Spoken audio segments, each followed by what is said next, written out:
व आजच्या कार्यक्रमाचे अध्यक्ष यांनी स्थानापन्न व्हावे अशी मी त्यांना विनंती करते.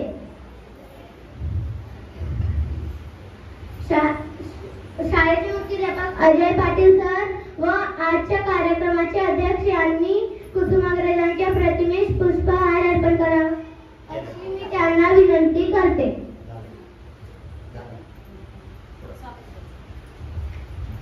शगुन